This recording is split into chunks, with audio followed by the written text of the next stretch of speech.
Amesema hayo akiwa mgeni rasmi katika uzinduzi wa jengo la kanisa na kuifungua ofisi ya mtaa wa Ndatu uliofanyika katika mtaa huo wa Ndatu, usharika wa Poli, Dayosisi ya Meru mkoani Arusha.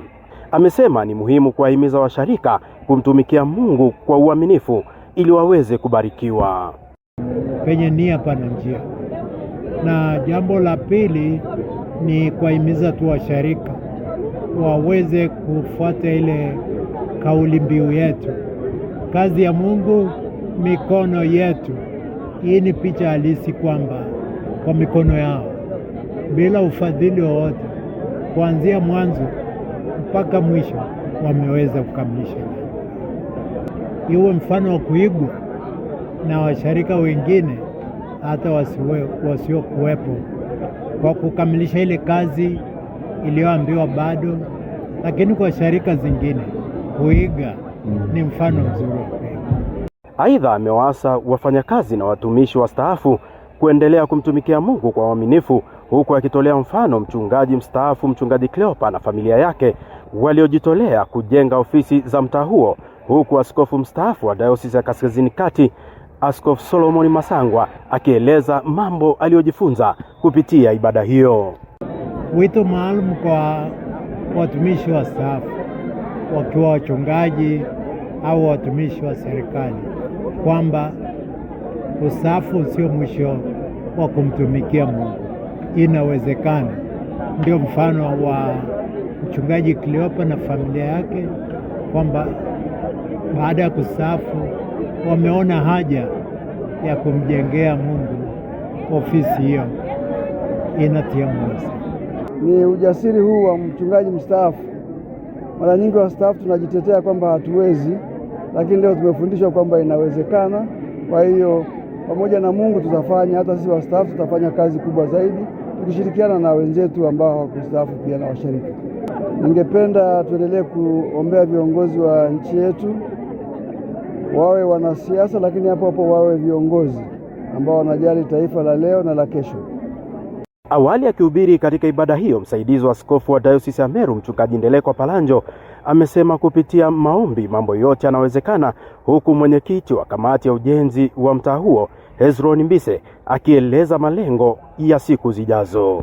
Tunamwona Bwana Yesu akiomba mwenyewe, tunamwona akialika wanafunzi wake wapate kuomba, au tunamwona akifundisha kuhusu maombi. Nini maana yake? Alifahamu siri iliyopo katika kuomba, alifahamu nguvu ya maombi, alifahamu kwamba kwa njia ya maombi maajabu yanatendeka. Mheshimiwa Askofu, kwa msaada wa Mungu tuna malengo yafuatayo: kutengeneza au kununua viti vya kanisa vitakavyogharimu jumla ya shilingi 85 milioni, kuboresha kutengeneza mazingira ya kanisa, kuweka paving kama mnavyoonekana eneo letu limejaa vumbi na majani, kukamilisha madhabahu ambayo itagharimu jumla ya shilingi 15, ukiingia ndani utaona, kufunga mfumo wa tehama ndani ya kanisa ambayo itagharimu jumla ya shilingi milioni 25. Mheshimiwa Askofu, malengo haya yote yanakadiriwa kugharimu jumla ya shilingi milioni 154,526,000. Mchungaji kiongozi wa usharika wa Poli ambao ndio unaotunza mtaa huo, Mchungaji Samuel Akio, amezitaja gharama zilizotumika katika ujenzi wa jengo hilo, huku mshiriki wa ujenzi wa ofisi za mtaa mchungaji mstaafu Mchungaji Cleopa Akio akieleza dhamira yake ya kuendelea kumtumikia Mungu kwa uaminifu, pamoja na michango binafsi ya watu wa Mungu. Yaani kuna watu ambao wakiona kazi inaendelea wanakuja tu wanasema ni kipi kimepungua, anachangia. Kwa hiyo utaona katika risala ile imeonyesha kama zaidi ya milioni 25 tena kutoka kwa watu tu ambao walikuwa wanatoa fedha, wanatoa matofali, wanatoa mchanga, kokoto. Lakini jumla ya hili jengo linavyoonekana mpaka leo linapozinduliwa tumekisia milioni 210 mpaka kazi hii ilivyokamilika.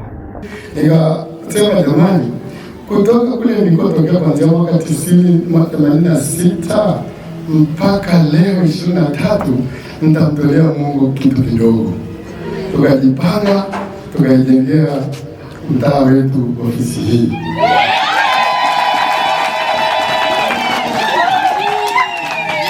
Ilipoisha, mimi mwenyewe nilimshangilia Mungu kuliko jini. Bwana Yesu asifiwe.